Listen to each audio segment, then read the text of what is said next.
อกราบถวายความนอบน้อมแด่พระรัตนตรัยถวายพระเถระพระเถรานุเถระทุกท่านขอความสุขความเจริญในธรรมจงบังเกิดมีแด่ท่านสาธุชนที่กำลังติดตามรับฟังรายการจากสถานีวิทยุแห่งนี้ทุกท่านขอนำท่านผู้ฟังเข้าสู่รายการคดีโลกคดีธรรม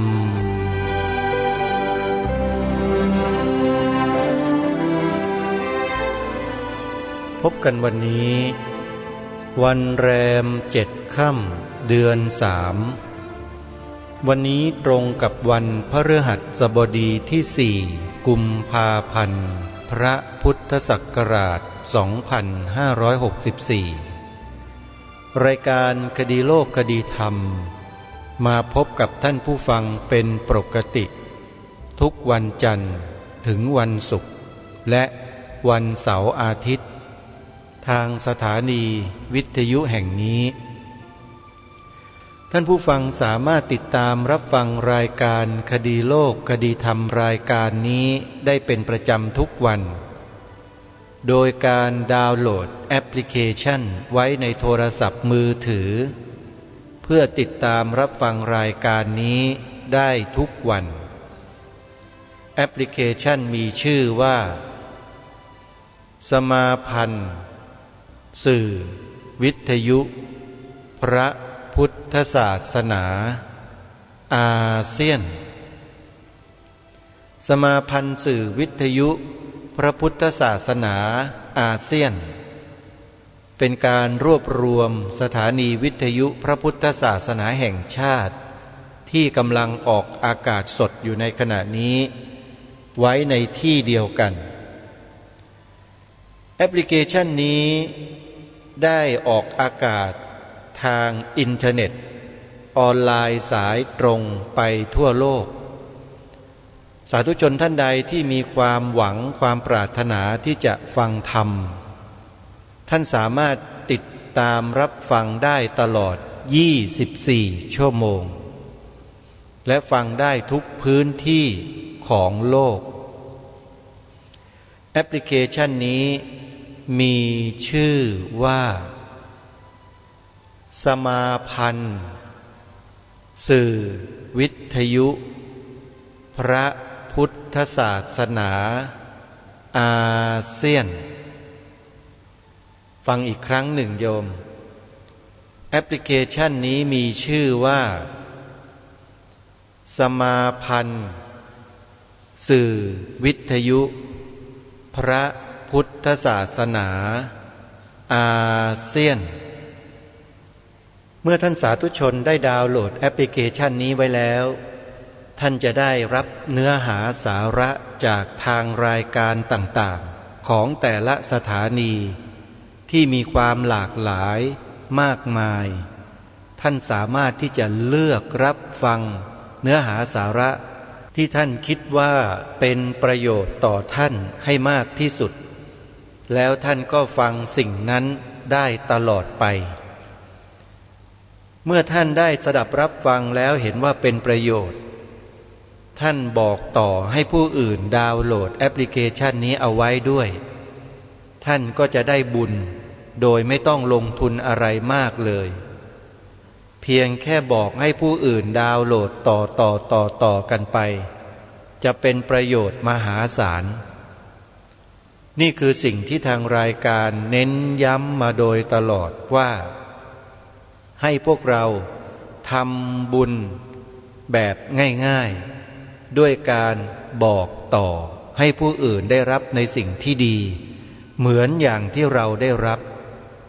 ขออนุโมทนาบุญกับทุกท่านทุกคนที่กำลังตัดสินใจดาวน์โหลดแอปพลิเคชันสมาพันธ์สื่อวิทยุพระพุทธศาสนาอาเซียนแอปนี้ไว้ในโทรศัพท์มือถือของท่านแล้วท่านกำลังตัดสินใจ ที่จะบอกให้ผู้อื่นดาวน์โหลดตามท่านตรงนี้มีแต่บุญมีแต่กุศลทั้งนั้นที่เราจะได้ให้ช่วยกันนะโยมนะช่วยกันเผยแพร่กระจายขยายไปให้กว้างขวางมากที่สุดเพื่อให้พี่น้องสาธุชนคนไทยของเราได้รับรู้สิ่งที่ดีมีประโยชน์และรับรู้สถานการณ์บางสิ่งบางอย่างไปพร้อมๆกันรายการคดีโลกคดีธรรมขอทำหน้าที่ให้ข้อมูลข่าวสารบางอย่างกับท่านสาธุชนโดยตรงโดยไม่ต้องผ่านกระบวนการจากที่ไหนอย่างไรทั้งสิ้นเพราะสิ่งที่นำมามอบให้กับทุกท่านนำมาเสนอต่อทุกท่านนั้นเป็นประโยชน์ต่อส่วนรวมโดยประการเดียวไม่มีปัญหาและไม่เป็นอุปสรรคไม่สร้างความเดือดร้อนให้ใครเลยแต่ถ้าหากมีคนเดือดร้อนเพราะการนำเสนอของรายการคดีโลกคดีธรรมให้สาธุชนคนดีทั้งหลายทราบไว้ณที่นี้เถอะว่าคนเหล่านั้นยังไม่ใช่คนดีเป็นคนที่ยังมีแผลเวอะหวะอยู่ตามร่างกายและจิตใจของเขาอันสืบเนื่องมาจากการกระทำที่เป็นการทุจริตผิดศีลผิดธรรมตั้งข้อสังเกตและข้อสันนิษฐานไว้ได้เลยแต่ถ้าคนอยู่ในศีลอยู่ในธรรมเป็นคนที่มีจิตสำนึกในความรักต่อสถาบันชาติสถาบันพระพุทธศาสนาและสถาบันพระมหากษัตริย์อย่างมั่นคงอยู่แล้วเนี่ยเขาจะไม่สะดุ้งกลัวอะไรเลยโดยเฉพาะเขาจะไม่สะดุ้งเมื่อฟังรายการคดีโลกคดีธรรมรายการนี้เลยแต่กลับยินดีปรีดาปราโมทย์เสียอีกด้วยยินดีตรงไหนยินดีตรงที่ว่ายังมีคนที่กล้าพูดความจริงแบบนี้อยู่ในสังคมไทยของเราอีกหรือเขาอาจจะตั้งข้อสังเกตว่ายังมีอยู่หรือถ้าอาตมาภาพได้ยินคำถามนี้อาตมาภาพก็จะตอบไปดังๆเลยว่ามีอีกเยอะไม่ใช่มีแค่อาตมาภาพรูปเดียวนะโยมมีอย่างอาตมาภาพอีกเยอะไม่ต้องกลัวแล้วเรากำลังต้องการคนแบบนี้ในสังคมไทยโยม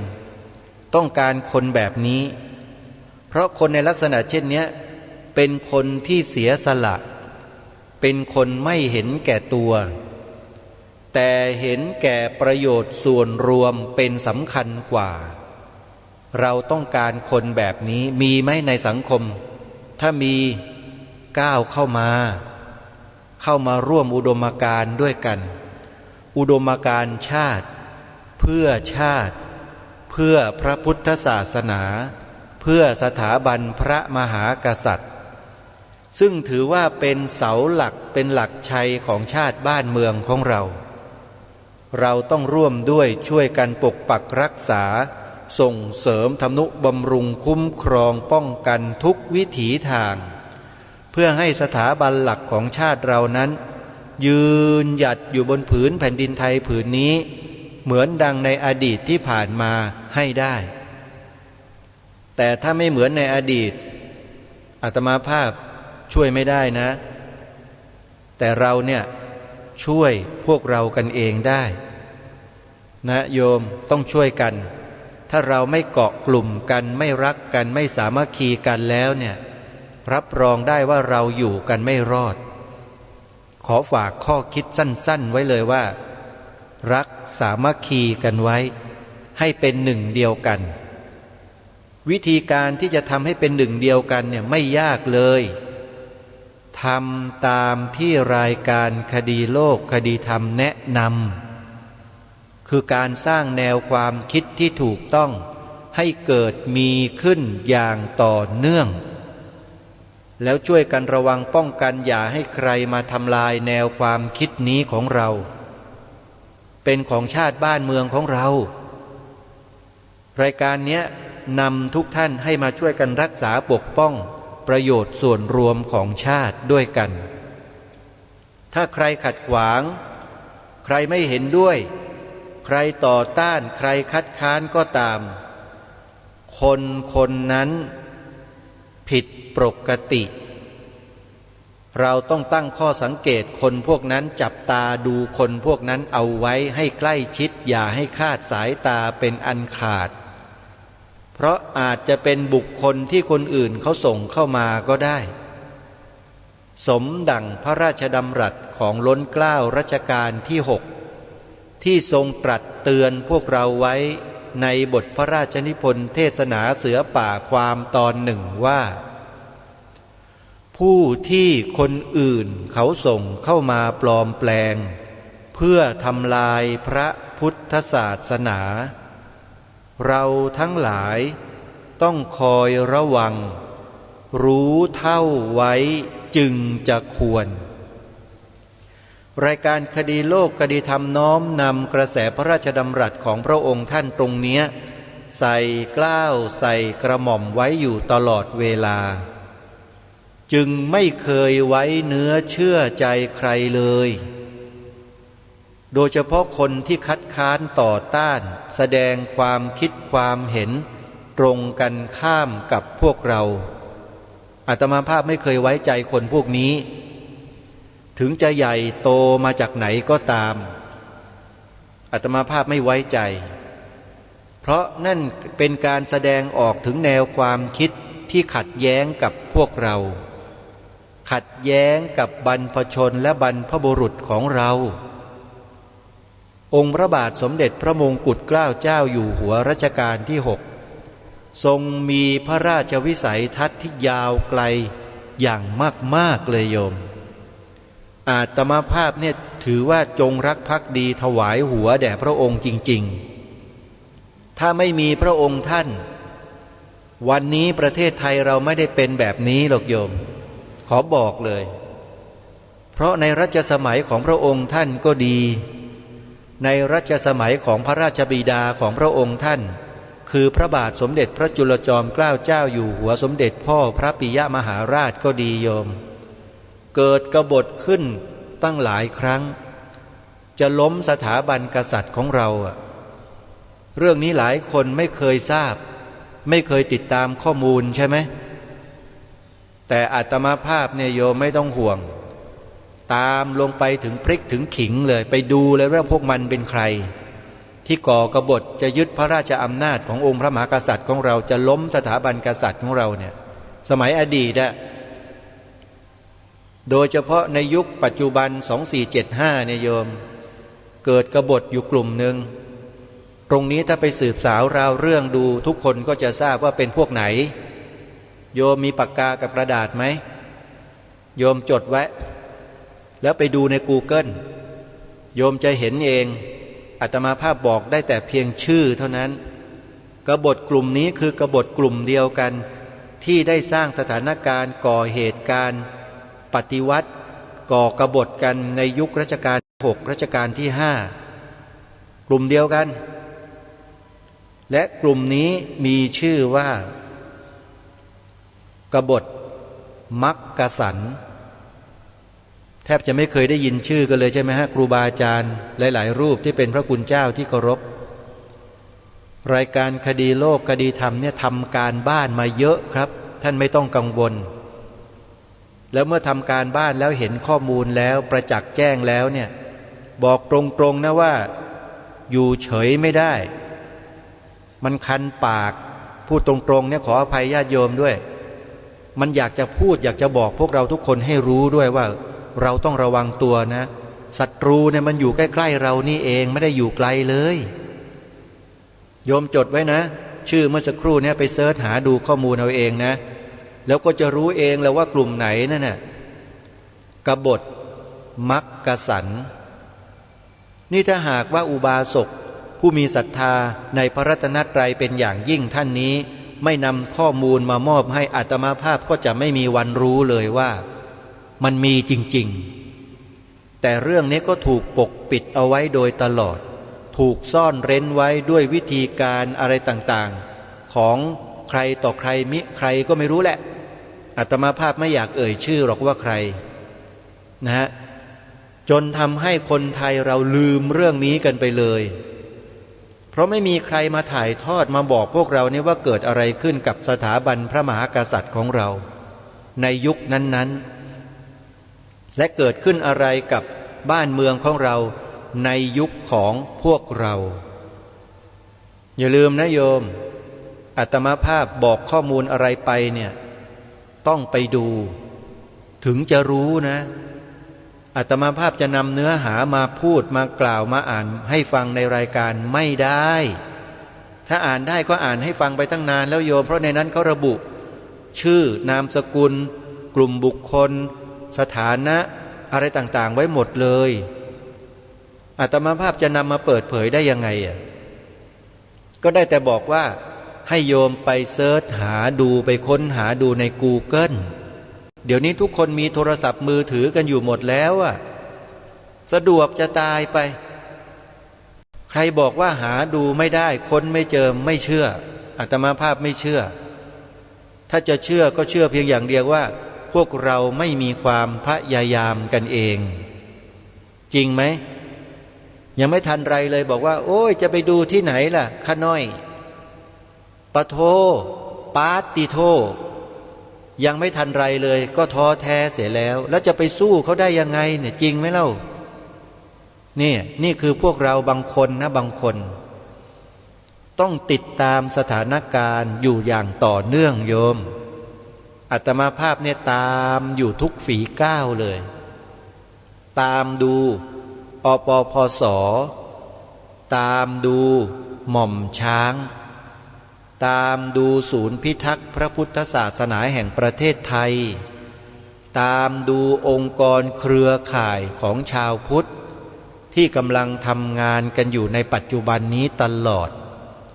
ข้อมูลก็เข้ามาโดยตลอดไม่เคยหยุดวันหนึ่ง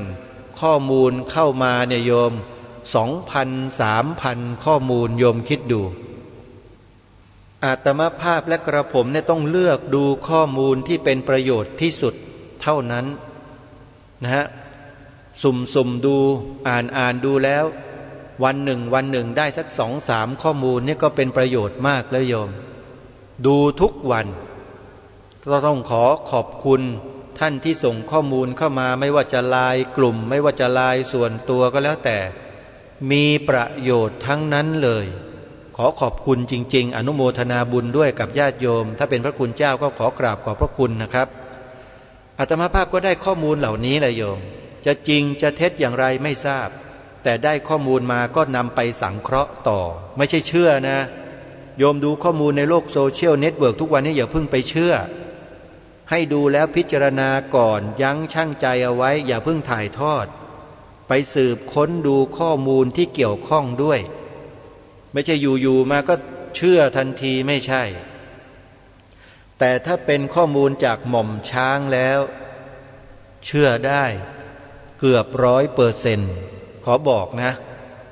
สำหรับคลิปสำหรับข้อความสำหรับข้อมูลที่หม่อมช้างท่านได้โพสต์ท่านได้ส่งเข้ามาเนี่ยเชื่อได้เกือบ100%หรือ100%เลยด้วยเพราะอะไรเพราะว่าพี่หม่อมช้างเนี่ยเขามีการสังเคราะห์มาแล้ววิเคราะห์แล้วจึงส่งถือว่าท่านเป็นผู้มีภูมิความรู้มีความเข้าใจสถานการณ์เป็นอย่างดีและตอนนี้ก็แยกกันตีกับอปพส.แล้วโยมอปพส.ไปตีอีกทางหนึ่งหม่อมช้างก็ปลีกตัวมาตีอีกทางหนึ่งแยกกันตีสนุกเลยตอนนี้ตีซ้ายตีขวาตีหน้าตีหลังศัตรูมึนตึ๊บเลยตอนนี้อันนี้เป็นรหัสลับเล็กๆที่บอกกับท่านผู้ฟังเอาไว้ว่าตอนนี้อปพส.กับหม่อมช้างเนี่ยเขาแยกกันทำงานโยมแยกกันตีแยกกันออกมาตั้งแต่เดือนพฤศจิกายนปีที่แล้วพระพุทธศักราช 2563 16 พฤศจิกายนแยกกันตี ฝากบอกทุกท่านไว้ด้วยนะฮะให้เป็นที่ทราบโดยทั่วกันว่าตอนนี้ท่านหม่อมหลวงการตพงศ์วรวุฒิหรือว่าหม่อมช้างเนี่ยได้แยกตัวออกมาจากอปพสเพื่อแยกกันตีแล้วนะโยมนะใครที่ยังคงคิดว่าหม่อมช้างยังเดินเคียงคู่อยู่กับอปพสนั้นเข้าใจผิดแล้วนะไม่ได้เดินไปแล้วแต่แยกออกมาตีกันคนละด้านข้อมูลจากหม่อมช้างเนี่ยนะโยมอาตมาภาพได้รับโดยตลอด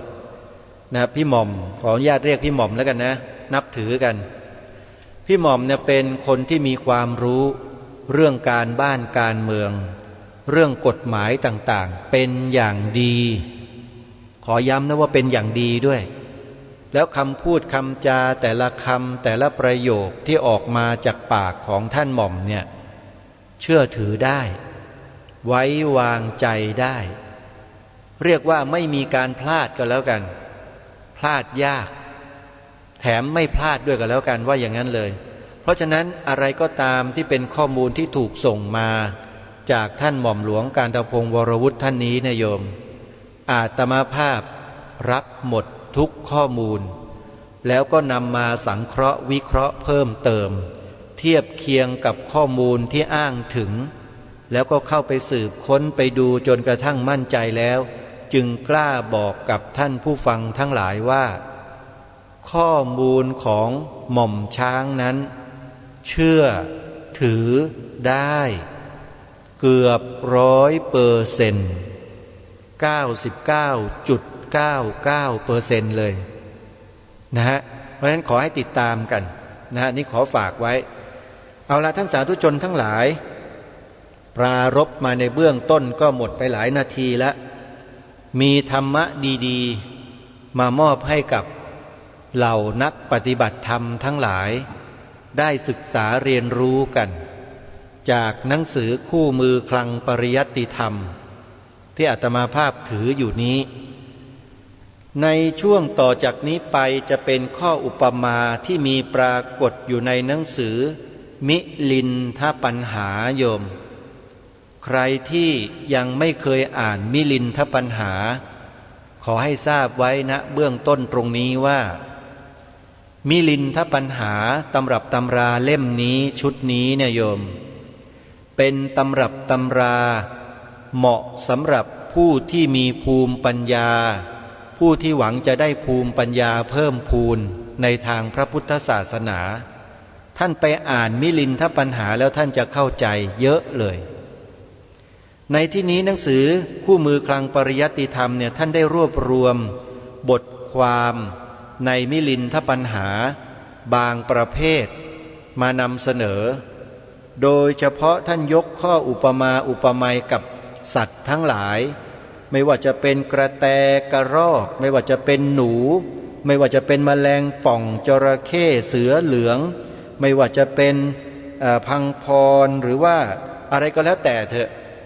ท่านอุปมาเอาไว้เกี่ยวกับนักปฏิบัติธรรมหรือผู้มุ่งหวังความหลุดพ้นนั่นเองน่าสนใจนะคือหยิบยกเอาลักษณะของสัตว์ทั้งหลายเหล่านี้ขึ้นมาเป็นข้ออุปมาแล้วก็อุปไมยไปยังนักปฏิบัติธรรมที่มีความมุ่งมั่นว่าเราควรจะทำตามเยี่ยงของสัตว์เหล่านี้อย่างไร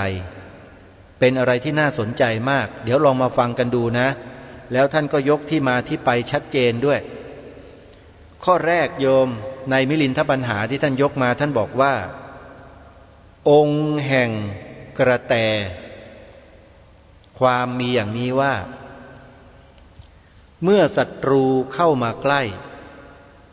ก็พองหางออกให้ใหญ่สู้รบศัตรูด้วยหางนั้นไม่ถอยหนีเปรียบด้วยผู้ปฏิบัติเมื่อกิเลสเกิดขึ้นก็พึงเจริญสติปัฏฐานสี่คือสู้รบกิเลสทั้งปวงด้วยสติปัฏฐานมาจากมิลินทปัญหาเล่ม3หน้า855จดไว้โยมจดไว้ดูนะไปดูใน Google ก็ได้พิมพ์หาได้เลยมีบอกอยู่ในนั้นนะแล้วท่านอธิบายความไว้ด้วย นะเมื่อศัตรูเข้ามาใกล้ก็พองหางออกให้ใหญ่สู้รบศัตรูด้วยหางนั้นไม่ถอยหนีเปรียบด้วยผู้ปฏิบัติเมื่อกิเลสเกิดขึ้นก็พึงเจริญสติปัฏฐานสี่คือสู้รบกิเลสทั้งปวงด้วยสติปัฏฐานท่านยกเรื่องสติปัฏฐานขึ้นมาอุปมาเหมือนดั่งกระแตเมื่อเห็นศัตรูแล้วก็พองหางตัวเองให้ใหญ่โตเพื่อที่จะขู่ศัตรูนั้นต่อสู้โดยไม่ถอยหนีฉันใดนักปฏิบัติธรรมเมื่อเกิดกิเลสขึ้นในจิตก็จะใช้สติปัฏฐานสี่นี่แหละเป็นอาวุธในการข่มในการฆ่ากิเลสในจิตใจของตนเองเพราะฉะนั้นสติปัฏฐานสี่โยมอย่าลืมเป็นอาวุธเป็นเครื่องมือที่ดีที่สุดในการปราบในการฆ่ากิเลสในจิตใจของเราการที่คนเราไม่เป็นคนที่ไม่เห็นแก่ตัวเนี่ยนะโยมเกิดจากการปฏิบัติตามแนวสติปัฏฐานสี่นี่แหละท่านไม่ต้องไปหาอย่างอื่นหรอกไม่มีที่จะปราบกิเลสลงได้อย่างราบคาบเนี่ยไม่มีอะไรเกินสติปัฏฐานสี่หรอกท่านไม่ต้องไปหาถ้าเป็นสมถกรรมฐาน40แค่ข่มไว้เฉยๆโยมไม่ได้ฆ่านะเหมือนนำเอาหินมาทับหญ้าไว้พอเปิดหินขึ้นมาหญ้างอกต่อนั่นคือข้ออุปมาที่ครูบาอาจารย์ท่านผู้รู้ทั้งหลายมีองค์สมเด็จพระสัมมาสัมพุทธเจ้าเป็นต้นตรัสสอนพวกเราไว้สมถะข่มไว้วิปัสสนาฆ่าตายลูกเดียวเพราะฉะนั้นเจริญสติปัฏฐานสี่กันเถิดโยมรู้จักไหมสติปัฏฐานสี่มีอะไรบ้างกายานุปัสสนาสติปัฏฐานเวทนานุปัสสนาสติปัฏฐานจิตตานุปัสสนาสติปัฏฐานและธรรมานุปัสสนาสติปัฏฐานในคัมภีร์พระอภิธรรมมัทธสังคหะท่านอธิบายขยายความไว้ละเอียดยิบเลยโยมไม่มีคัมภีร์ไหนที่จะละเอียดเกินกว่าพระอภิธรรมมัทธสังคหะอาตมาภาพขอยืนยันนะแจกแจงและแจกแจงจำแนกแจกแจงไว้อย่างละเอียดลึกซึ้งมากมีการสงเคราะห์เข้าในจิตดวงนั้นเข้าในเจตสิกดวงนี้เข้าในรูปเข้าในอะไรต่างๆชัดเจนถ้าศึกษาเรียนรู้แล้วก็จะเข้าใจได้ความรู้มากมายมหาศาลเลยโยมพระอภิธรรมนะโยมนะ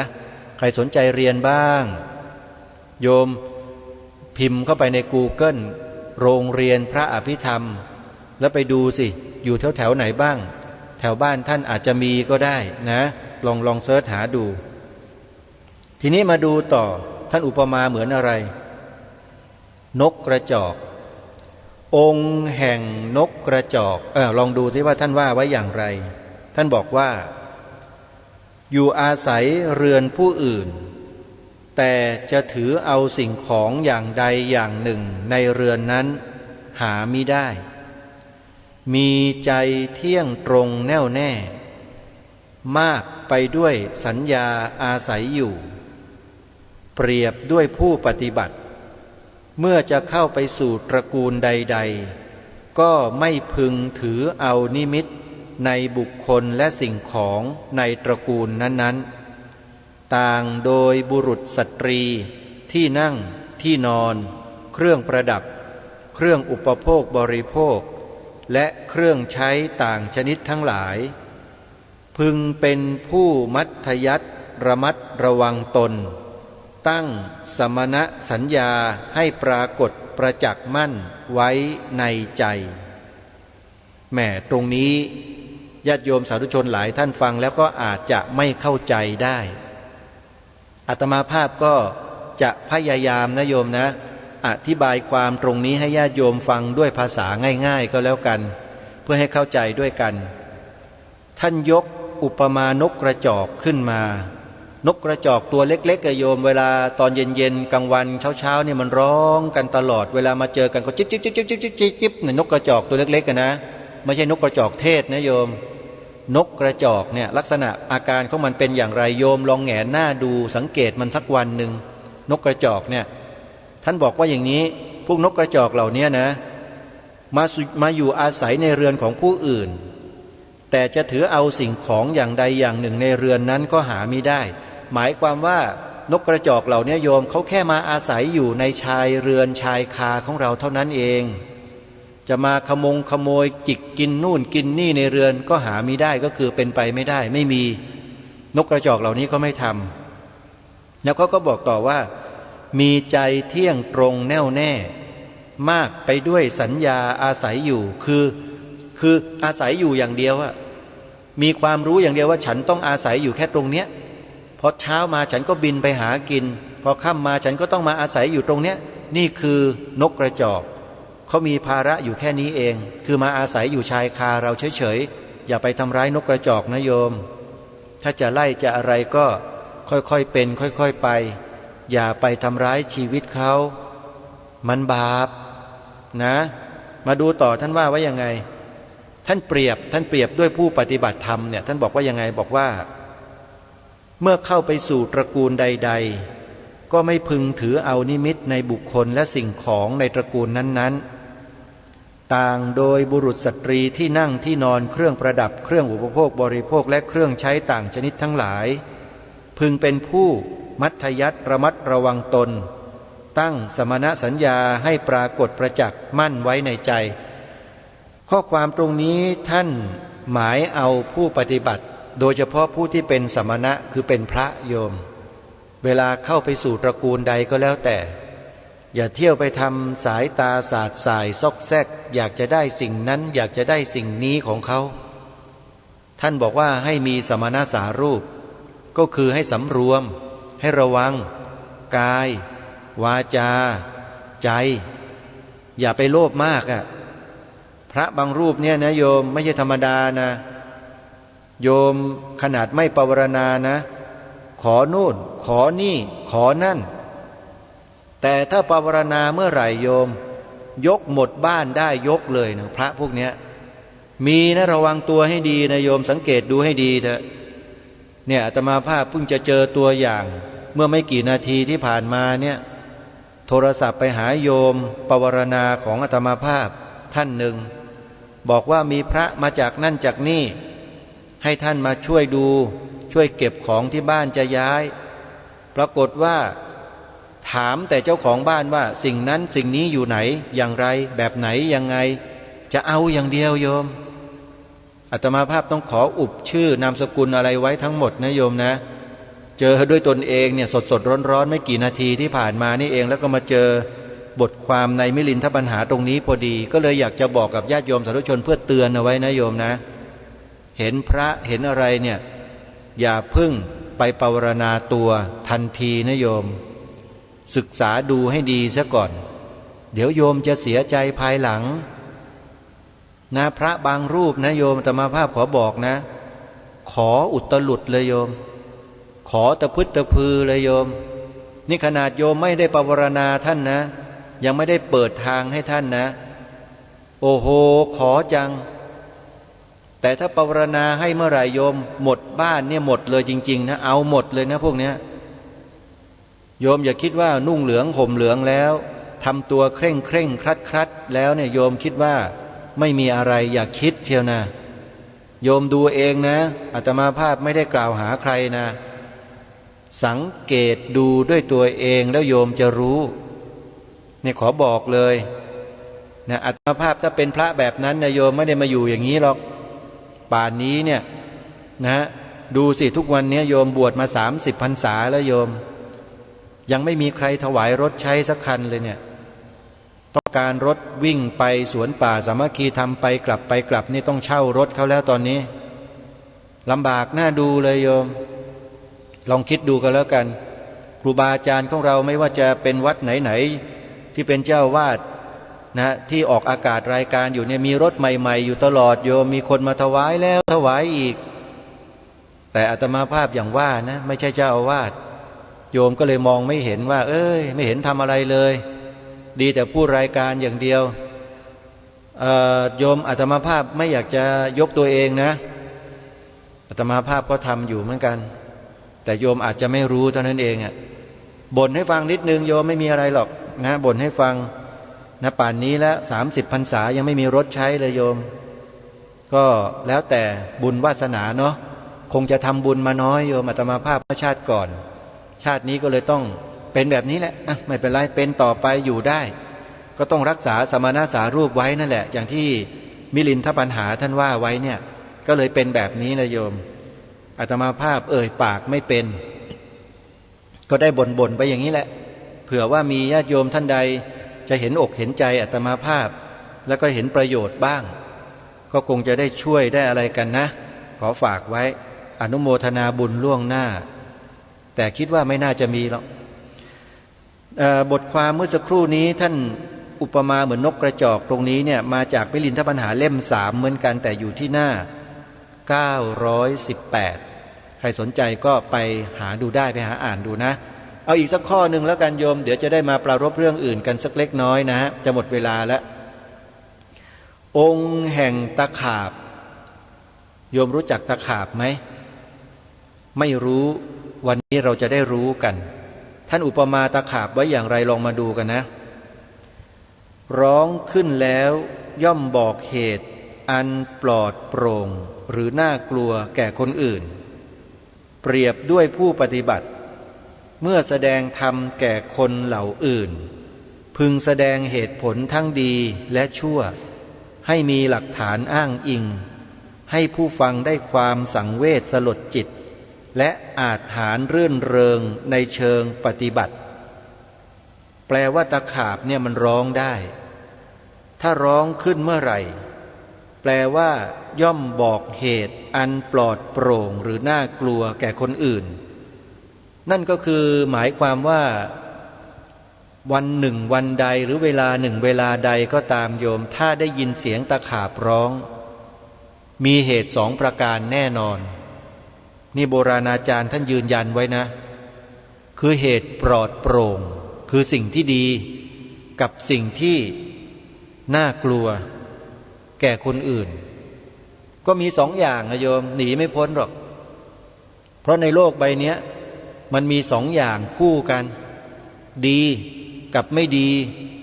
หรือดีกับชั่วดีกับเลวนะ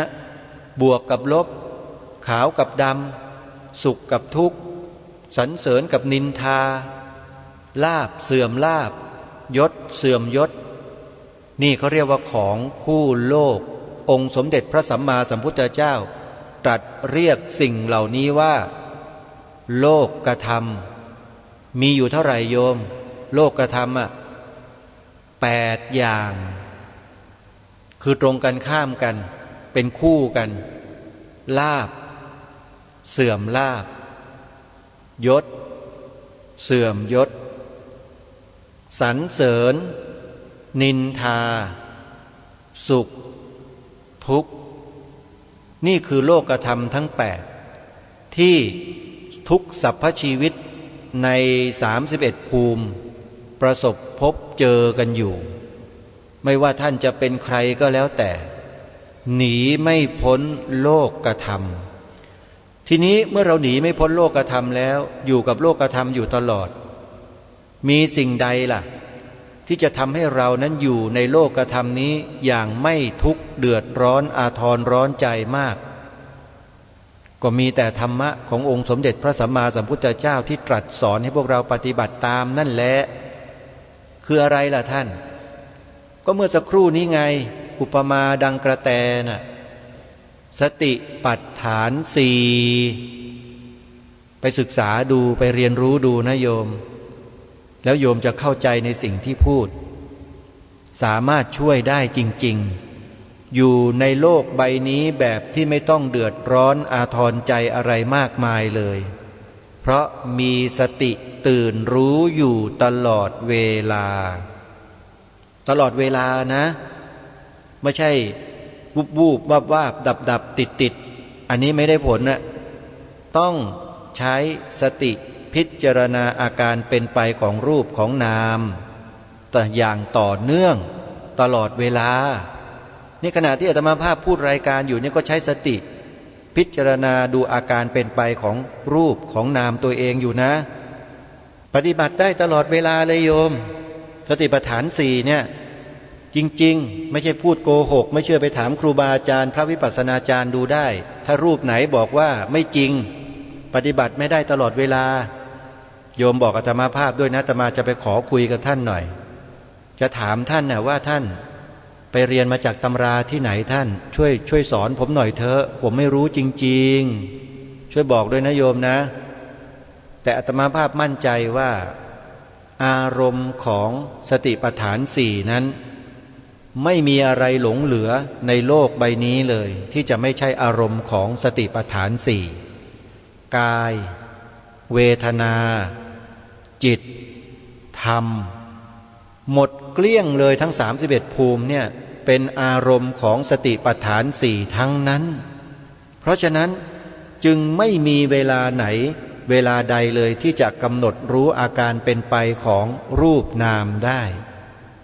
กำหนดได้หมดอยู่ที่เราว่าฝึกฝนตนเองพอหรือยังที่จะทำได้ขนาดนี้ยังใช่ไหมพอมีอะไรมากระทบหูกระทบตานิดหนึ่งไปแล้วสติเตลิดเปิดเปิงไปแล้วนู่นไปไหนก็ไม่รู้แหละก็จิตมันส่งไปไหนแล้วเนี่ยท่านให้ฝึกดูแบบเนี้ยดูมันจากที่หยาบก็พัฒนามันขึ้นมาให้ค่อยๆเป็นไปให้ละเอียดขึ้นนะมากขึ้นมากขึ้นเดี๋ยวก็เข้าใจเองสิ่งเหล่านี้นะมันอยู่ที่ความเพียรความพยายามโยมศาสนาพุทธเนี่ยเป็นวิริยะวาทีนะคำสอนพุทธเจ้าเนี่ยสอนเรื่องการทำความเพียรความพยายามนะมนุษย์เราต้องพยายามโยมถ้าไม่พยายามมันทำอะไรไม่ได้นะทำไม่สำเร็จเลยเหมือนอย่างรายการคดีโลกคดีธรรมเนี่ยถ้าไม่มีความพยายามจะมานั่งทำรายการในลักษณะเช่นนี้ไม่ได้เลยจริงๆเพราะสิ่งที่อัญเชิญมาก็ดีนำมาเสนอในรายการก็ดีล้วนแล้วแต่เป็นความจริงที่มีที่เป็นอยู่ในบ้านในเมืองทั้งนั้นแต่มันมีเหตุบางอย่างทำให้สิ่งของที่เป็นของบ้านของเมืองเราเนี่ยเกิดชำรุดทรุดโทรมลงในบางส่วนรายการคดีโลกคดีธรรมก็มีหน้าที่มาปะมาซ่อมทีนี้ไอ้สิ่งที่มันทำลายบ้านเมืองอยู่เนี่ยมันก็เกิดความไม่พอใจขึ้นหาว่าอาตมาภาพมาขัดขวางการทำลายล้างบ้านเมืองของพวกเขาก็ไม่พอใจคนพวกนี้ไม่พอใจรายการคดีโลกคดีธรรมนะโยมใครที่ไม่พอใจอยู่ระวังตัวให้ดีจะเข้าข่ายนี้ด้วยนะระวังนะโยมนะก็ไม่มีอะไรมากโยมหมดเวลาเกินมาพอสมควรแล้วเอาอย่างนี้โยมเดี๋ยววันพรุ่งนี้นะเรามาฟังบทความในคู่มือคลังปริยัติกันต่อยังมีข้ออุปมาของสัตว์อีกหลายๆชนิดที่โบราณอาจารย์ท่านได้อุปมาเอาไว้เปรียบเทียบกับข้อปฏิบัติที่เราจะสามารถนำเอาเยี่ยงของสัตว์เหล่านี้มาใช้ในการประพฤติวัดปฏิบัติตนของเราได้นี่คือความชาญฉลาดของโบราณอาจารย์ที่ท่านสืบสารรักษาสิ่งเหล่านี้มาให้แก่พวกเรารายการคดีโลกคดีธรรมจึงได้นำมามอบให้กับทุกท่านในวันนี้วันพรุ่งนี้เดี๋ยวพบกันใหม่ญาติโยมช่วงท้ายฟังบทเพลงพระราชนิพนธ์ของล้นเกล้ารัชกาลที่6กันต่อนะโยมนะไทยรวมกำลังถ้าเราไม่รวมกันเราไม่ชนะถ้าเราต่างคนต่างทำต่างคนต่างพูดต่างคนต่างคิดเราแพ้เพราะฉะนั้นฟังเพลงนี้แล้วมารวมกันไทย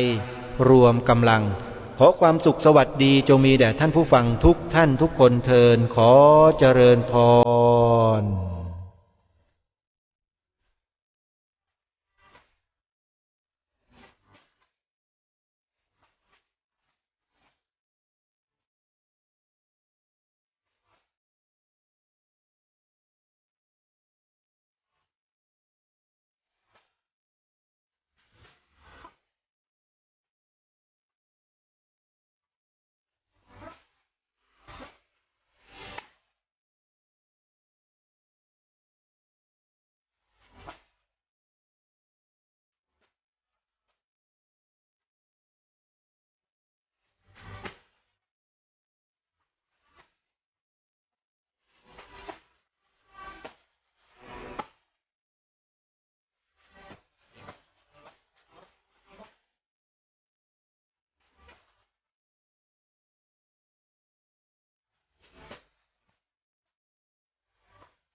ไปแล้วนั้นเป็นรายการคดีโลกคดีธรรมดำเนินรายการโดยพระครูปลัดณรงค์ฤทธิ์ตระหนักแต่บ่ตระหนกกับเชื้อไวรัสโคโรนาสายพันธุ์ใหม่ 2019 หรือโควิด -19 เฮามาดูแลตัวเก่าคือปลอดภัยจากเชื้อไวรัสกันดีกว่าง่วมแหงง่วมใจ 1. กลิ่นฮ้อน 2. จ้อนกลาง 3. ล้างมือ 4. สวมหน้ากากอนามัย 5. ออกกำลังกายหากมีอาการเหล่านี้ให้รีบไปพบแพทย์ 1. มีไข้สูงมากกว่า 37.5 องศา 2. ไอ 3. เจ็บคอ 4. น้ำมูกไหล 5. หายใจเหนื่อยหอบหายใจลำบากและหลีกเลี่ยงการเดินทางไปประเทศกลุ่มเสี่ยงหรือหากเดินทางจากประเทศกลุ่มเสี่ยงต้องบ่ปกปิดข้อมูลหากบ่แน่ใจรีบเข้าตรวจหาเชื้อที่โรงพยาบาลใกล้บ้านขอให้ทุกคนร่วมรับผิดชอบต่อสังคมป้องกันและเฝ้าระวังการแพร่ระบาดแค่นี้ประเทศไทยก็ห่างไกลจากเชื้อไวรัสโคโรนาด้วยความปรารถนาดีจากเครือข่ายสถานีวิทยุทั่วประเทศ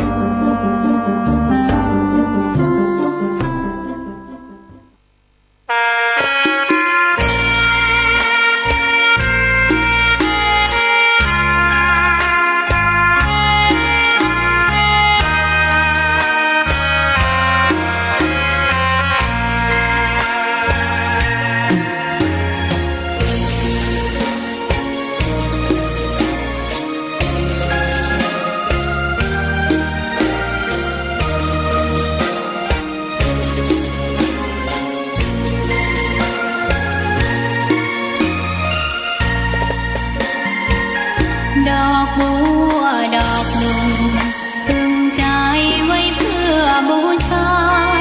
แด่องค์พระศาสดาสัมมาสัมพุทธเจ้ามีความงามเงียบไม่เปรียบเทียบเขาเทียบเราใครมองไม่งามช่างเขาแต่เจ้าก็คือดอกบัวด้วยความสัตย์ซื่อยึดถือความดีเป็นหลักใครรักไม่รักก็ไม่จงปรักมองมัวเมื่อโผล่พ้นน้ำ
ดอกบัวดอกน้อ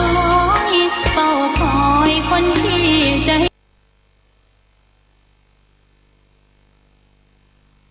มีภรรยาอยู่ในที่นั้นเด็กชายมหาปันถกก็ได้ยินเด็กชายอื่นๆเรียกผู้นั้นผู้นี้ว่าท่านกำลังรับฟังสถานีวิทยุสาธารณะจังหวัดเชียงใหม่คลื่นพัฒนาคุณภาพชีวิต FM 92.25 เมกะเฮิรตซ์บริหารและจัดการโดยวัดป่าแดงมหาวิหารทรงกระจายเสียงจากเลขที่ 71 หมู่ที่ 14 บ้านใหม่หลังมอตำบลสุเทพอำเภอเมืองจังหวัดเชียงใหม่รหัสไปรษณีย์ 50200 หมายเลขโทรศัพท์0818815690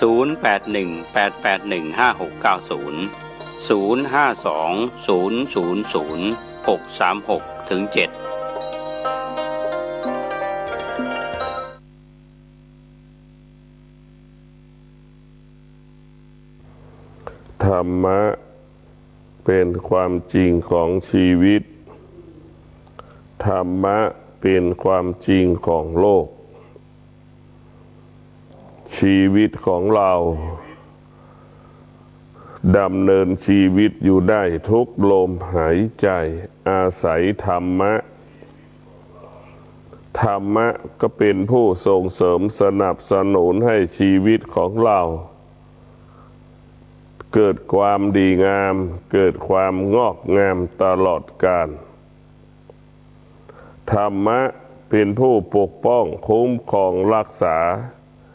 ให้ชีวิตเรายั่งยืนและยาวนานธรรมะเป็นรู้สิ่งที่เราควรรู้สิ่งที่เราไม่ควรรู้อย่าได้รู้อย่าได้ทำธรรมะจะบอกให้เรารู้สิ่งที่เราควรรู้สิ่งที่เราควรปฏิบัติดังเช่นมนุษย์จำนวนมากต้องรู้เรื่องพระธรรม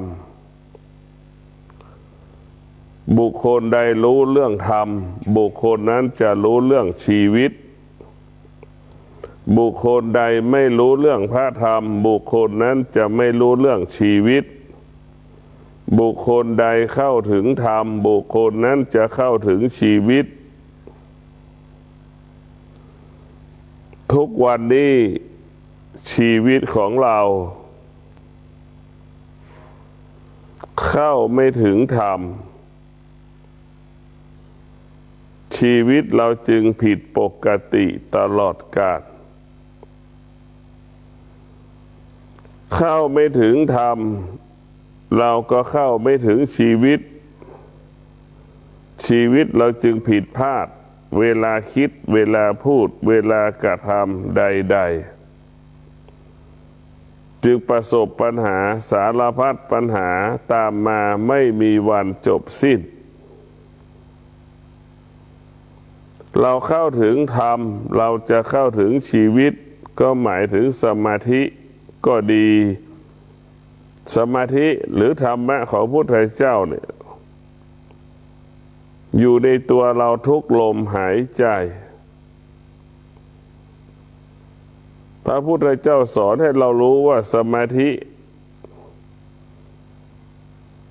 เป็นผู้กำกับกำหนดควบคุมชีวิตของเรา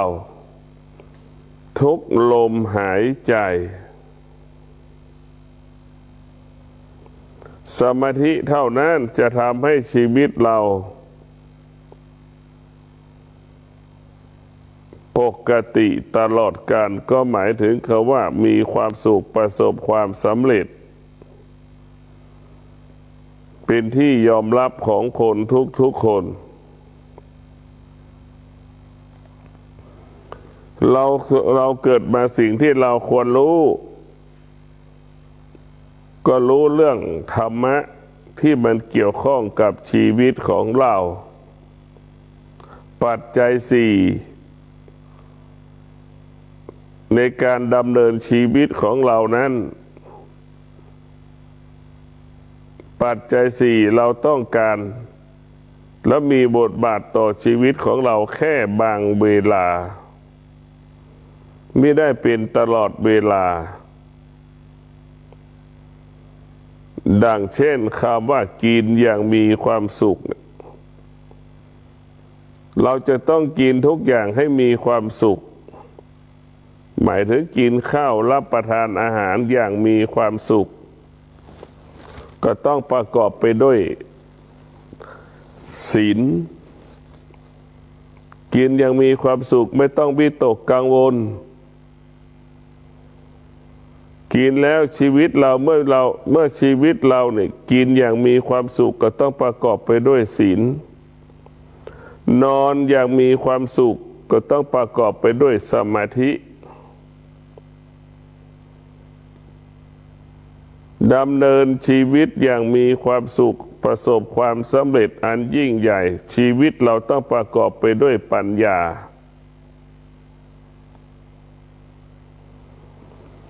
พวกเราทุกคนต้องมาให้ความสำคัญสิ่งที่เกี่ยวข้องกับชีวิตของเราสิ่งที่มีความจำเป็นต่อการดำเนินชีวิตของเราต่อการดำรงชีพของเราทุกลมหายใจ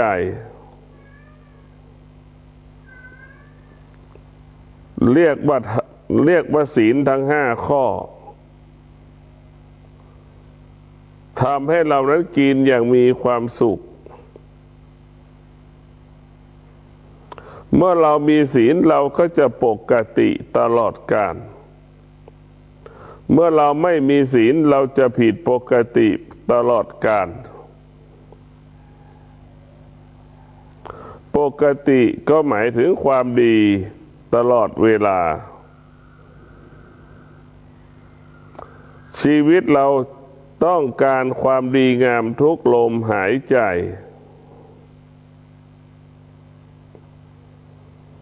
ความดีงามสิ่งที่ชีวิตต้องการได้ปรารถนาก็หมายถึงศีลสมาธิปัญญานี่แหละคือเป็นความดีงามของชีวิตสิ่งที่เกี่ยวข้องในการดำเนินชีวิตของเราประกอบไปด้วยสิ่งมีชีวิตก็ดีไม่มีชีวิตก็ดี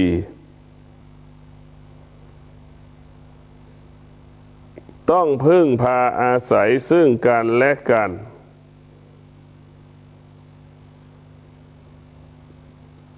สิ่งที่มีความจำเป็นสิ่งที่มีความสำคัญเหนือกว่าชีวิตของเราได้แก่ศีลสมาธิปัญญาศีลสมาธิปัญญาเป็นผู้กำกับกำหนดควบคุมการดำเนินชีวิตของเราให้ถึงจุดหมายเป้าหมายดังที่เราต้องการและปรารถนาตลอดเวลาชีวิตของเราต้องสร้างความดีให้กับชีวิตของเราสร้างความดีมอบความดีให้กับชีวิตของเราก็หมายความว่าชีวิตของเราต้องประกอบไปด้วยศีลทั้ง5 ข้อเป็นการสร้างความดีให้กับชีวิตของเราการรักษาศีลปฏิบัติตนประพฤติตนตามหลักพุทธบัญญัติหลักศีล5ทั้ง5 ข้อนั่นแหละเป็นการมอบความดีให้กับตัวเอง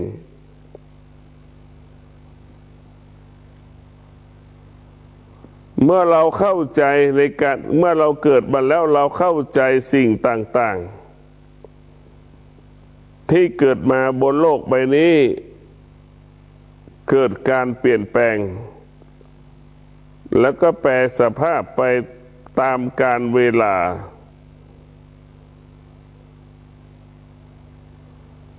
ชีวิตของเราไม่ควรไปยึดมั่นถือมั่นไม่ควรไปรู้สิ่งที่เกิดการเปลี่ยนแปลงไม่ควรให้ความสำคัญสิ่งที่มันอยู่ภายใต้การเปลี่ยนแปลงสิ่งที่มันเปลี่ยนแปลงตลอดเวลาสิ่งที่มันเปลี่ยนแปลง มันไม่ใช่ความเป็นจริงของชีวิตสิ่งที่เปลี่ยนแปลงคือผู้บ่อนทำลายชีวิตของเราผู้เบียดเบียนชีวิตของเราตลอดเวลา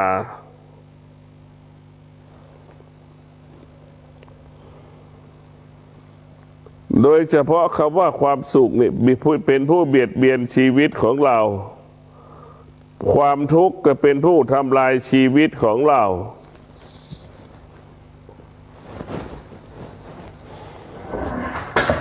ชีวิตของเรา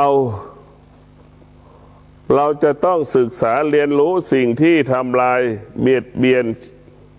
ทำให้ชีวิตเราไม่มีความสุขทำให้ชีวิตเราไม่สงบสุขเราต้องมาเรียนรู้สิ่งที่ทำลายชีวิตของเราตั้งคำถามทำไมเราเกิดมามีทรัพย์มีสมบัติเกิดมาแล้วชีวิตของเราอุดมสมบูรณ์ด้วยปัจจัยสี่แต่ชีวิตเราไม่มีความสุขไม่พบความสุขเพราะเหตุใดเราก็ต้องรู้ว่าความสุขมันเป็นอนิจจังความทุกข์มันเป็นอนิจจังคือมันเปลี่ยนแปลงและแปรสภาพไปเป็นไปตามกาลเวลา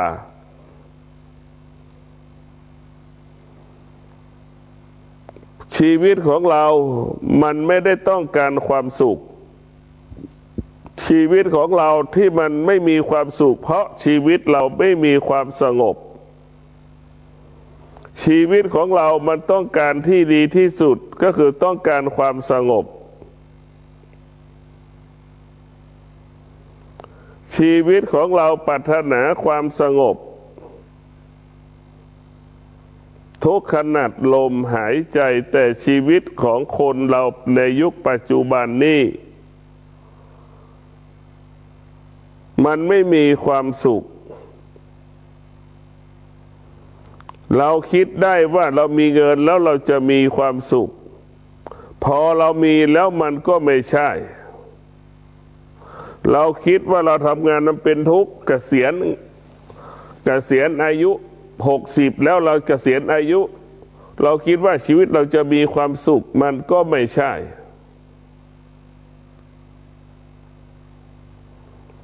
ชีวิตของเรา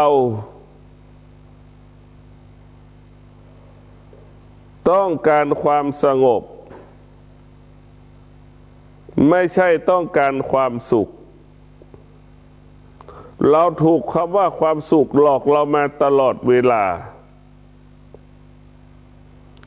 และเราก็หลงความสุขมาตลอดเวลาชีวิตของมนุษย์ทั้งระบบของโลกถูกความสุขหลอกถูกความสุขหลอกตลอดเวลาและเราก็ไปหลงไหลในความสุขแต่ถ้าเราเอาปัญญาไปจับเอาไปพิจารณาแท้จริงแล้วความสุขมันเป็นอนิจจังหมายเขาว่ามันเปลี่ยนแปลง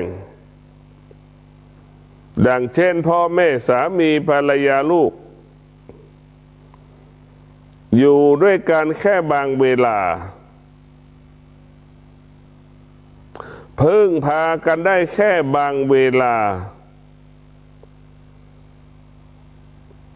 หากเราไปยึดมั่นถือมั่นพ่อแม่สามีภรรยาลูก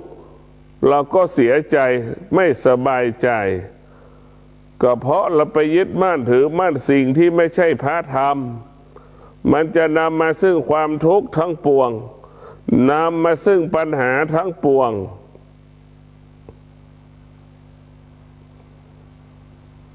เพราะทุกสิ่งทุกอย่างชีวิตของเรานั้นต้องเข้าใจเรื่องการเปลี่ยนแปลงชีวิตของเราต้องอยู่กับการเปลี่ยนแปลงให้ได้เพราะฉะนั้นพวกเราทั้งหลายต้องมีสติสัมปชัญญะตลอดเวลาแล้วเราก็ให้ความสำคัญกับธรรมะที่มันเกี่ยวข้องกับชีวิตของเราชีวิตของเรานั้นต้องพิจารณา ตลอดเวลาเราจะไม่ทำลายสิ่งแวดล้อมหากเราทำลายสิ่งแวดล้อมเท่ากับเราทำลายชีวิตของเรารักษาสิ่งแวดล้อมเท่ากับเรารักษาชีวิตของเราเพราะฉะนั้นพวกเราต้องพิจารณาสิ่งที่สร้างสรรค์ชีวิตของเราก็ดีสิ่งที่เบียดเบียนทำลายชีวิตของเราก็ดีเราต้องพิจารณาแยกแยะสิ่งที่เป็นธรรมสิ่งที่เป็นอธรรมออกจากกันชีวิตทุกชีวิตมันต้องการความสงบเท่านั้นคำว่าความสุขนั้นมันเป็นแค่วาทกรรมอันที่แท้จริงความสุขมันไม่มีมนุษย์เป็นผู้กำหนดขึ้นเองคำว่าความทุกข์ก็ไม่มีแต่เรากำหนดขึ้นเองว่าเป็นทุกข์เรากำหนดขึ้นเองว่าเป็นทุกข์ความทุกข์มันก็ไม่ได้เดินมาหาเรามีแต่เราเท่านั้นเดินไปหาความทุกข์เพราะฉะนั้นเราต้องพิจารณาทุกวันสิ่งใดที่มันเป็นสิ่งใดที่มันมนุษย์บัญญัติไม่ใช่ความจริงถึงแม้จะเป็นจริงก็ขนาดหนึ่งเวลาหนึ่งมิได้เป็นตลอดเวลา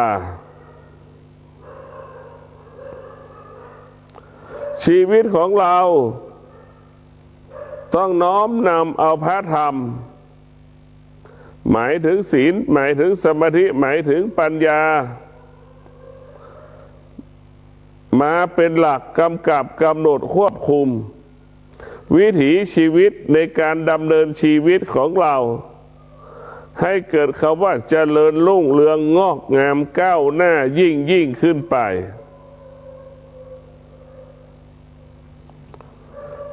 ชีวิตของเรานั้นจำเป็นต้องพึ่งพาพระธรรมเมื่อเราพึ่งพาพระธรรมชีวิตของเราก็จะปกติมีความสุขเกิดความสงบสุข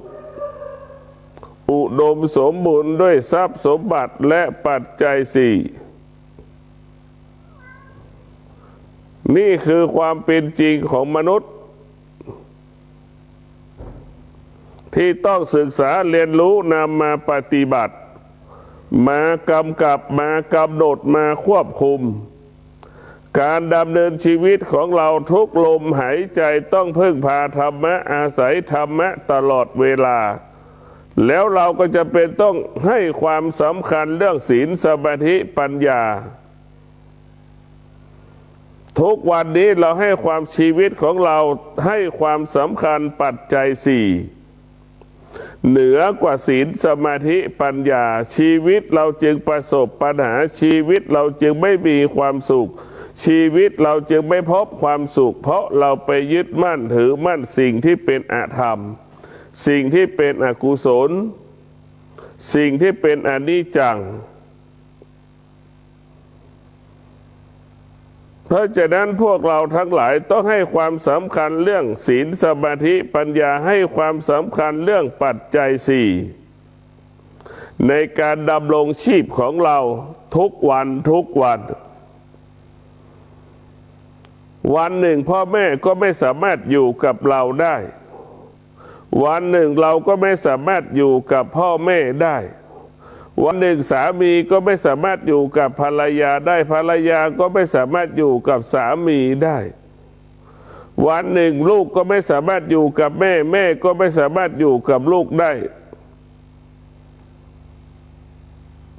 แต่ถ้าเรามีธรรมเราเข้าถึงธรรมเราจะเข้าใจชีวิต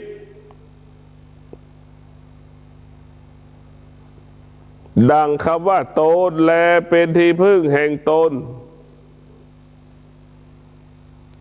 ที่สุดตัวเราเท่านั้นจัดการบริหารชีวิตของเราพ่อแม่สามีภรรยาลูกเป็นเพียงแค่เครื่องมืออำนวยความสะดวกในการดำรงชีพของเราเท่านั้นบางเวลา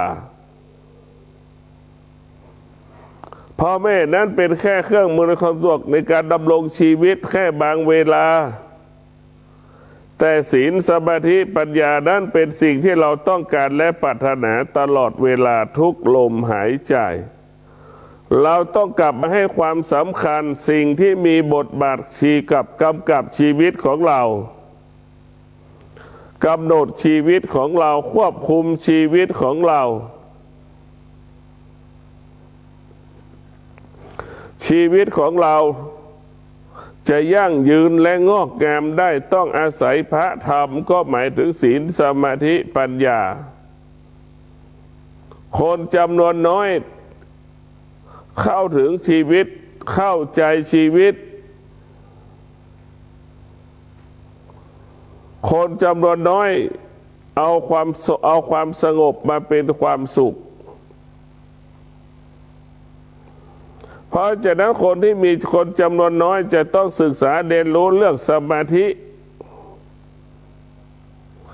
ถือว่าสมาธิเป็นเรื่องยิ่งใหญ่กว่าปัจจัยสี่เราดำเนินชีวิตอยู่ได้ทุกลมหายใจเพราะเรามีสมาธิเมื่อเรามีสมาธิแล้วเมื่อเรานั่งสมาธิแล้วเราก็จะได้พบคำว่าความสงบความสงบเป็นหัวใจสำคัญในการดำเนินชีวิตเมื่อชีวิตมันเกิดความสงบชีวิตเราก็จะมีคุณค่ามีความหมายชีวิตเรามีความสงบชีวิตของเรากระทำการใดๆประสบความสำเร็จตลอดเวลาเพราะฉะนั้นพวกเราทั้งหลายต้องปรารถนาให้ชีวิตของเราเกิดความงอกงามเกิดความดีงามชีวิตของเราต้องอยู่กับศีลสมาธิปัญญาบุคคลใดก็แล้วแต่ที่ชีวิตงอกงามด้วยศีลสมาธิปัญญาบุคคลนั้นก็จะมีแต่คำว่าความสุข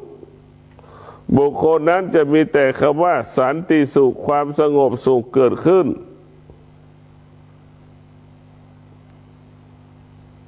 ธรรมะก็คือความจริงของชีวิตดังที่ได้กล่าวว่าเรารักพ่อรักแม่คนทั้งโลกเขาก็รักพ่อรักแม่เพราะฉะนั้นเราก็ไม่ควรไปทำลาย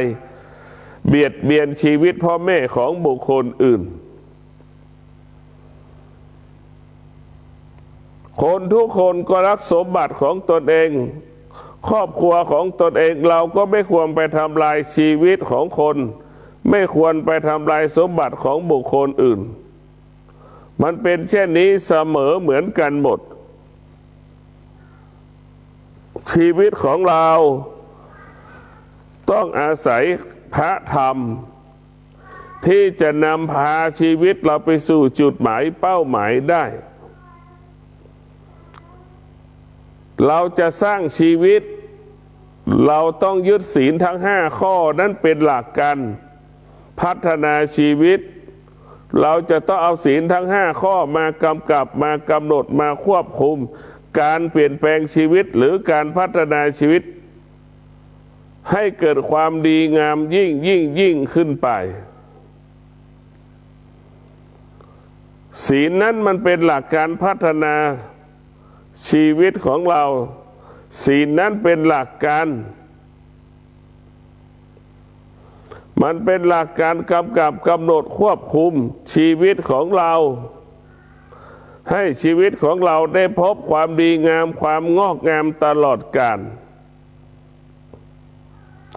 ชีวิตทุกชีวิตต ต้องการความดีงามแสวงหาความดีงามทุกขณะลมหายใจเป็นเช่นนี้เป็นแบบนี้เสมอเหมือนกันหมดชีวิตของเรา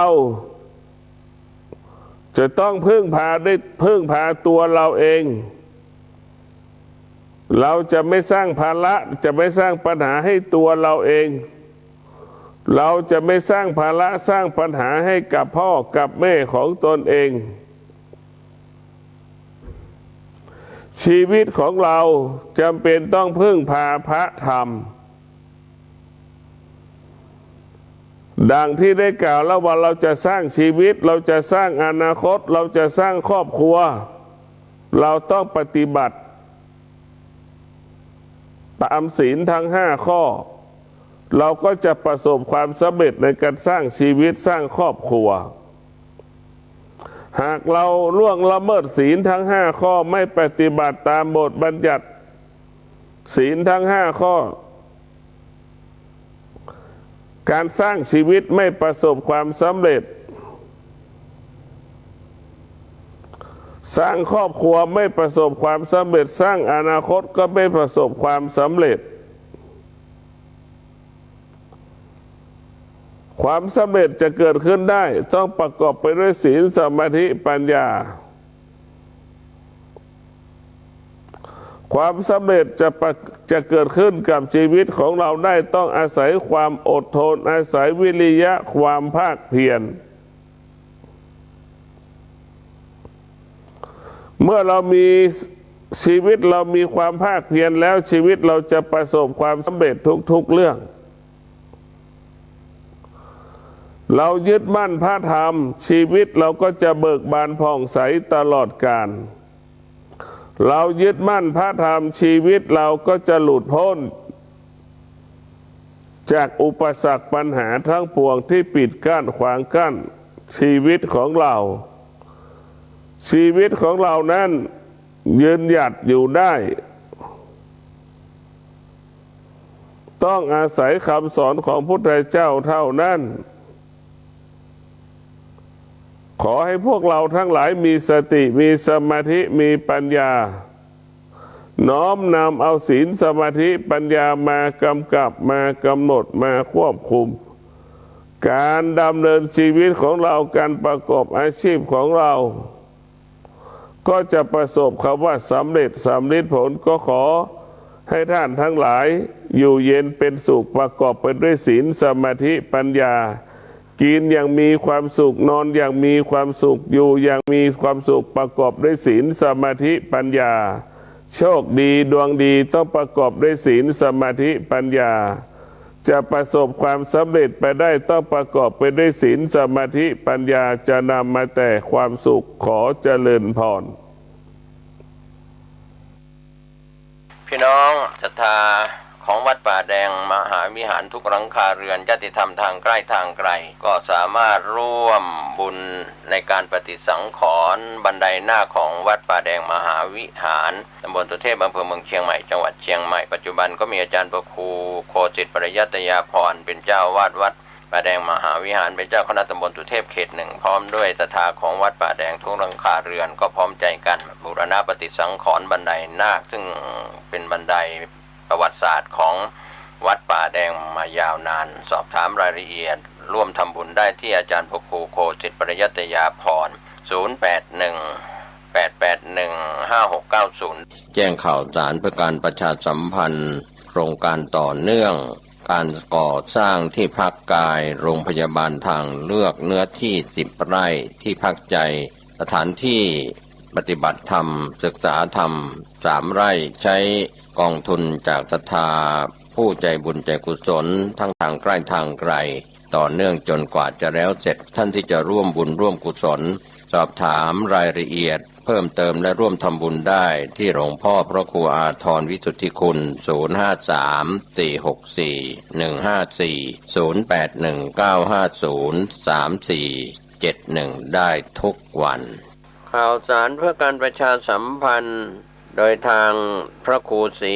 ธรรมคุณเจ้าอาวาสวัดป่าพร้าวนอกตำบลป่าแดดอำเภอเมืองเชียงใหม่จังหวัดเชียงใหม่แจ้งข่าว งานชาปนกิจศพพระวรพจน์กรรมฉันโทนามสกุลภูมิกระจายตั้งศพบำเพ็ญกุศลณวัดป่าพร้าวนอกตำบลป่าแดดอำเภอเมืองเชียงใหม่จังหวัดเชียงใหม่กำหนดการชาปนกิจ20 มีนาคมพุทธศักราช 2564 เวลา 13 นาฬิกาณสุสานท่าวังตาลก็แจ้งข่าวสารในพิธีชาปนกิจศพพระวรพจน์กรรมฉันโทมีพิธีบำเพ็ญกุศลณวัดป่าพร้าวนอกตำบลป่าแดดอำเภอเมืองเชียงใหม่จังหวัดเชียงใหม่และมีพิธีชาปนกิจเวลา 13 นาฬิกา 20 มีนาคม 2564 ณ สุสานท่าวังตาลเชิญชวนคณะศรัทธาผู้มีความเคารพนับถือร่วมงานชาปนกิจศพพระวรพจน์กรรมฉันโทโดยพร้อมเพรียงกัน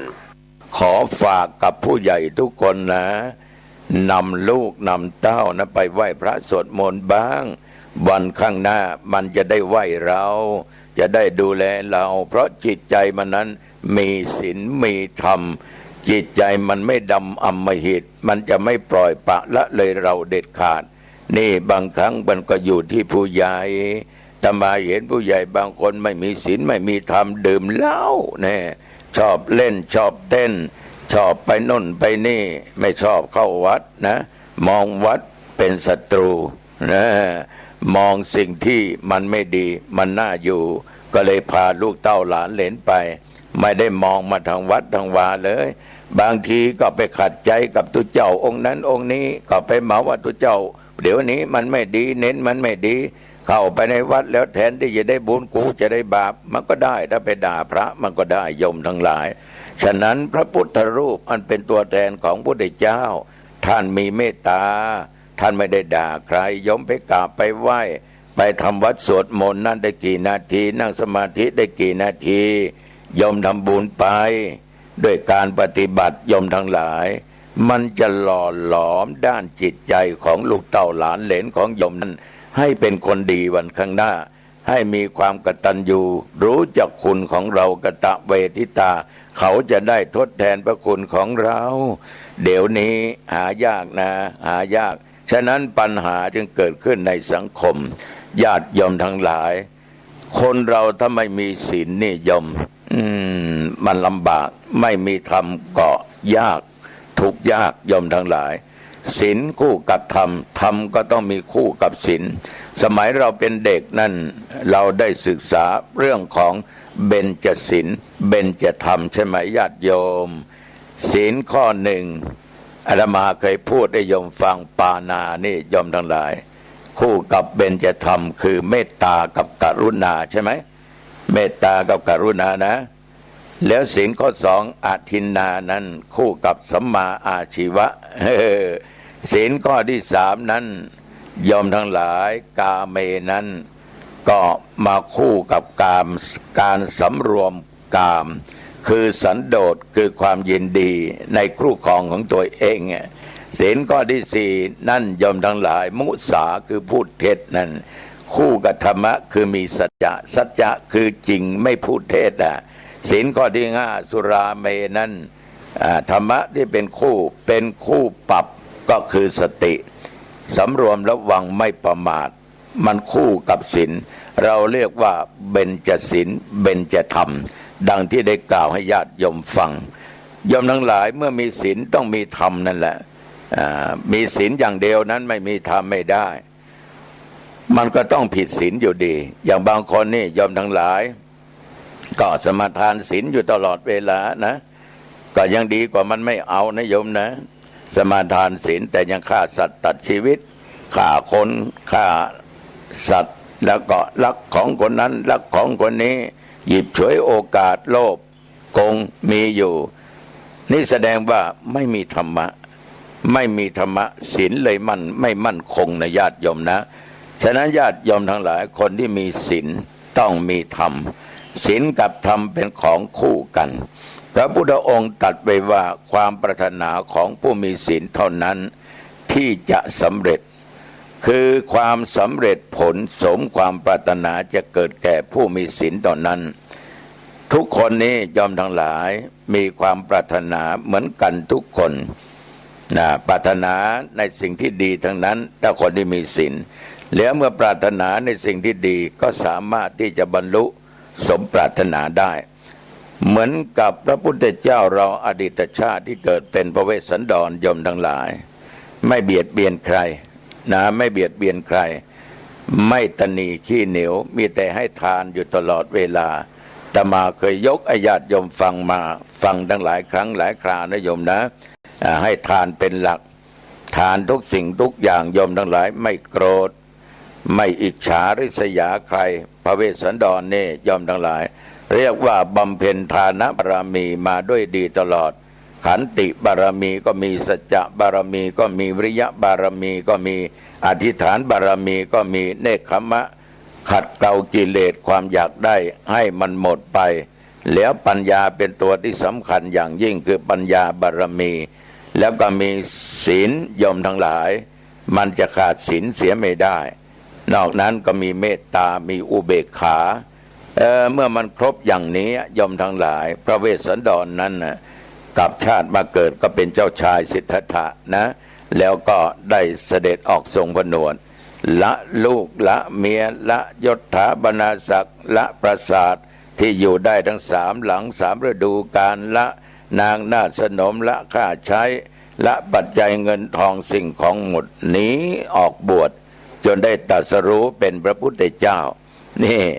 เป็นเพราะอะไรโยมทั้งหลายเพราะศีลเพราะธรรมนั่นแหละจึงนำให้พระองค์นั้นได้ตรัสรู้เป็นพระพุทธเจ้า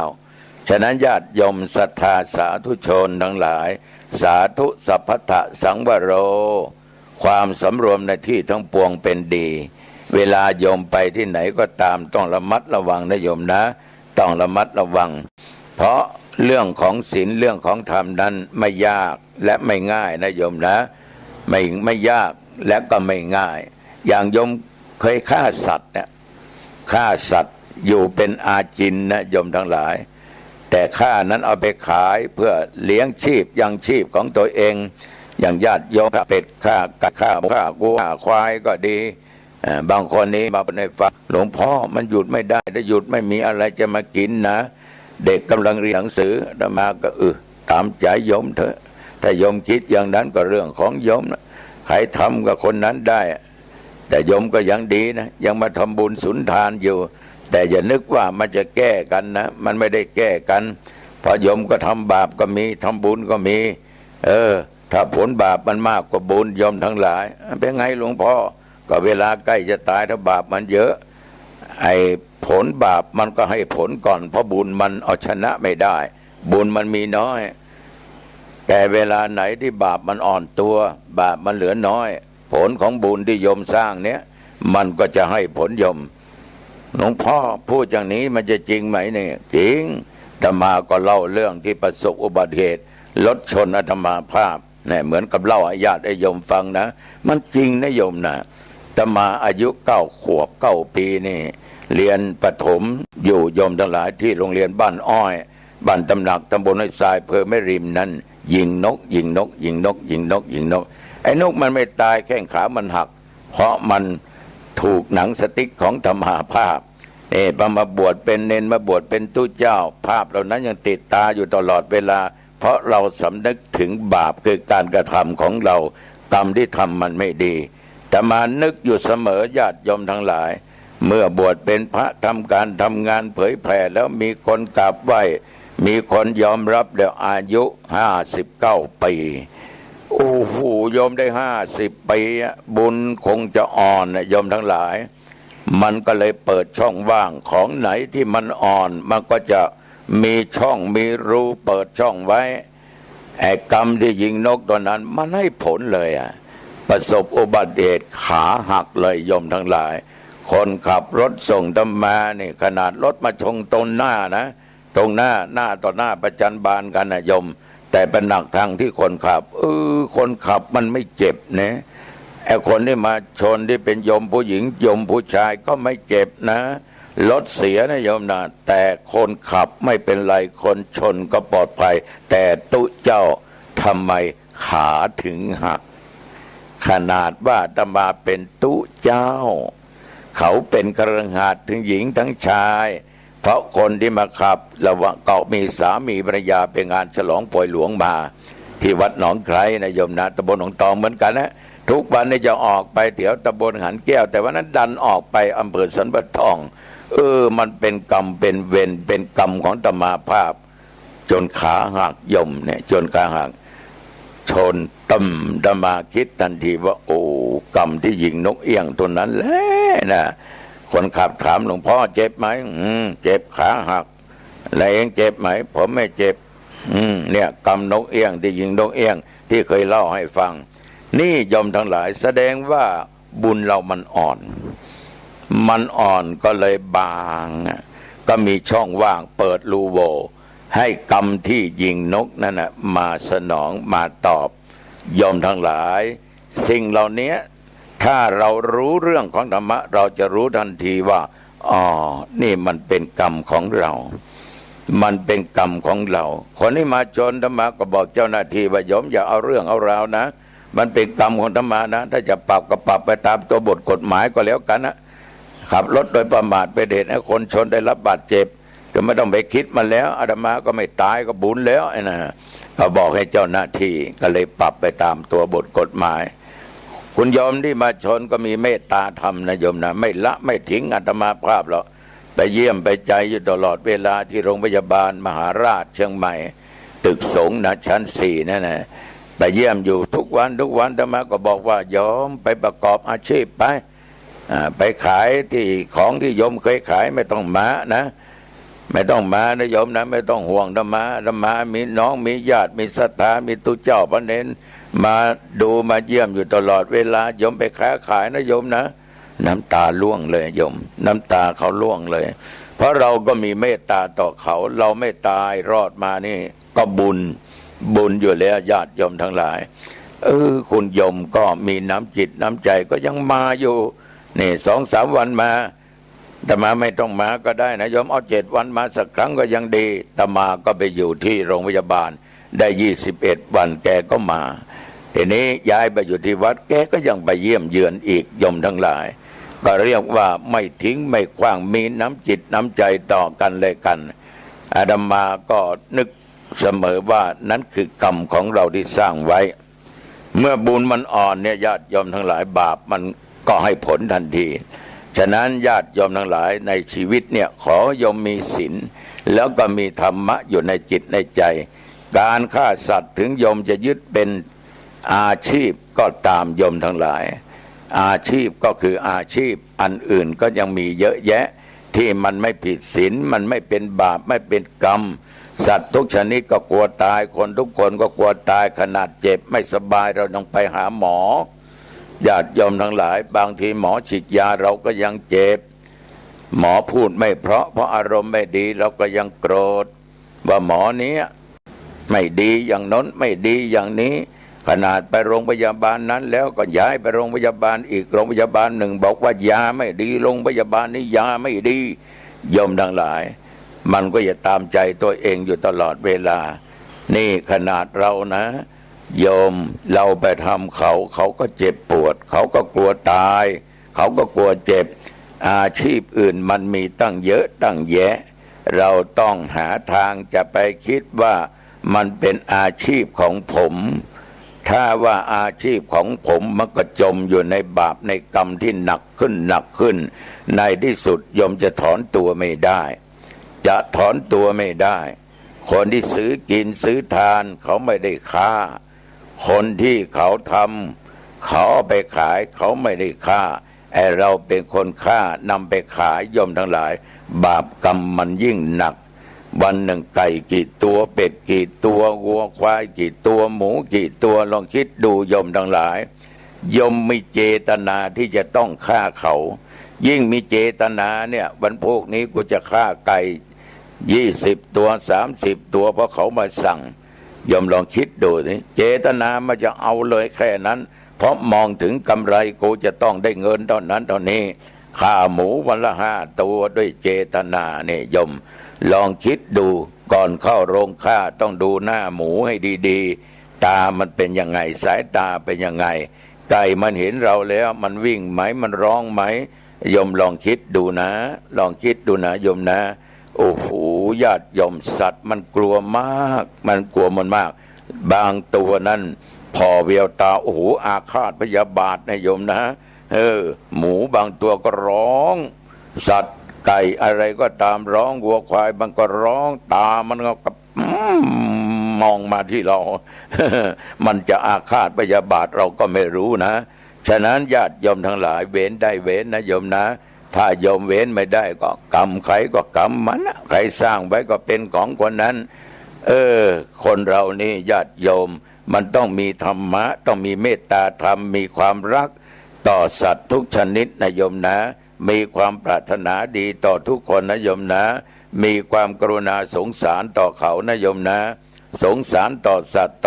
ตว์แบบว่าสัตว์เดรัจฉานไม่ว่าสัตว์มนุษย์เราเห็นเขากำลังตกทุกข์ได้ยากเราก็ช่วยเหลือเหมือนโยมบางคนรักหมาบางคนรักแมวบางคนรักสิ่งนั้นสัตว์นี้นั้นด้วยความเมตตาของโยมบางคนหมาไม่สบาย นำไปหาหมอหมดเงินไปตั้งหลายร้อยหลายพันแต่อย่าไปทิ้งพ่อแม่นะผู้มีพระคุณนะบางคนเนี่ยโอ้โหรักหมายิ่งกว่าพ่อกว่าแม่นะรักหมายิ่งกว่าผัวยิ่งกว่าเมียยิ่งกว่าลูกเต้าบางคนหมาเจ็บโกรธให้คนที่อยู่ในบ้านโยมทั้งหลายหาว่าไม่ดูแลบ้างไปทำร้ายร่างกายมันบ้างเอาหมามาเป็นข้อขัดแย้งไม่ได้ญาติโยมทั้งหลายเรารักก็เรารักมีเมตตารักทั้งคนรักทั้งสัตว์นั้นโยมจะอยู่ด้วยความสุขอยู่ด้วยความเจริญถูกต้องตามที่เรียกว่าคู่ของธรรมคือเมตตาธรรมกรุณาธรรมโยมทั้งหลายถ้าโยมมีทั้งศีลมีทั้งธรรมเนี่ยโอ้โหโยมเราจะอยู่ด้วยความสุขนะอยู่ด้วยความสงบอันนี้ตุเจ้าฝากไว้กับญาติกับโยมถ้าเรามีเจตนาหนักตายไปแล้วโยมไปแล้วอบายมุขนั่นแหละอบายภูมินั่นแหละไปแน่นอนนะโยมทั้งหลายผิดศีลข้อหนึ่งฆ่าสัตว์ฆ่าคนยิ่งฆ่าบิดามารดาตายแล้วตกนรกนะห้ามสวรรค์ห้ามนิพพานไม่ได้ผุดไม่ได้เกิดโยมทั้งหลายฉะนั้นศรัทธาสาธุชนญาติโยมท่านผู้ฟังธรรมาก็ขอฝากศีลธรรมข้อนี้ให้ญาติโยมนำไปคิดนะโยมจะคิดหรือไม่คิดก็สุดแล้วแต่โยมก็แล้วกันนาจิตตังมันตั้งจิตตั้งใจเ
สัสสะหัสสาติธัมมานิเตรัสสา